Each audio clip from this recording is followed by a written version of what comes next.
नमस्कार. आपल्या सगळ्यांचे सोशल महाराष्ट्र न्यूज चॅनलमध्ये हार्दिक स्वागत. चला वळूया तर एका नवीन बातमीकडे. आजची बातमी. ग्रामविकास विभाग व शासनाच्या इतर विभागांच्या विविध योजना जिल्हा परिषदेमार्फत राबविल्या जातात. सदर योजनांची प्रभावी व जलद गतीने अंमलबजावणी करून त्यांचा लाभ ग्रामीण भागातील शेवटच्या घटकांपर्यंत पोहोचविणे आणि त्या माध्यमातून ग्रामीण भागातील लोकांचे जीवनमान उंचावणे यासाठी मुख्यमंत्री समृद्ध पंचायत राज अभियान दिनांक 17 सप्टेंबर 2025 पासून सुरू होत असल्याची माहिती धुळे जिल्हा परिषदेचे मुख्य कार्यकारी अधिकारी अजित शेख यांनी पत्रकार परिषदेत दिली. मुख्यमंत्री समृद्ध पंचायत राज अभियान हे पूर्ण राज्यामध्ये 17 तारखेपासून म्हणजे परवा दिवसापासून तर 31 डिसेंबर या कालावधीमध्ये राबवलं जाणार आहे. त्रिस्तरीय म्हणजे जिल्हा परिषद, पंचायत समिती आणि ग्रामपंचायत या स्तरावरती विविध असे उपक्रम राबविले जाणार आहे.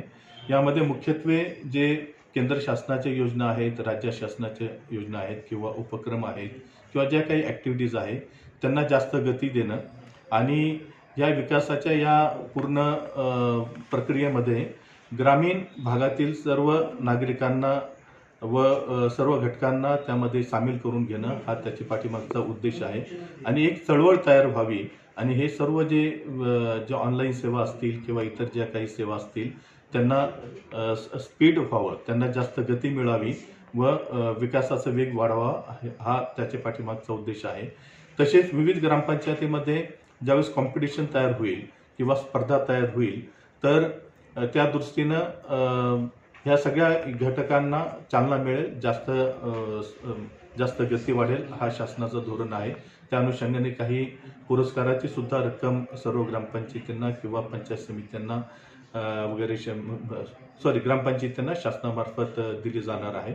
तर त्यासाठीचं मी आज प्रेस कॉन्फरन्स घेतलेली आहे आणि त्यामध्ये संपूर्ण जिल्हावासियांना सुद्धा याबाबतची माहिती आम्ही अवगत केलेली आहे. धन्यवाद. त्यामध्ये जिल्हा स्तरावरती सगळ्या ज्या ग्रामपंचायती आहेत त्यांना स्वयंमूल्य निर्धारण करून त्याप्रमाणे त्यांनी स्वयंमूल्यमापन करून त्यांनी त्यांचे प्रस्ताव ऑनलाईन सादर करायचे आहेत.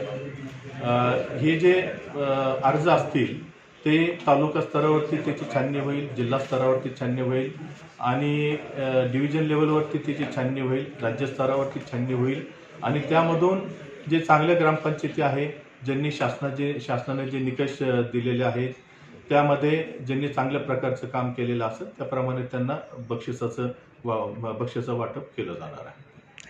बातमी आवडल्यास चॅनलला लाईक व सबस्क्राईब करा व दररोज अशा नवनवीन बातम्या पाहण्यासाठी चॅनलला फॉलो करा. धन्यवाद.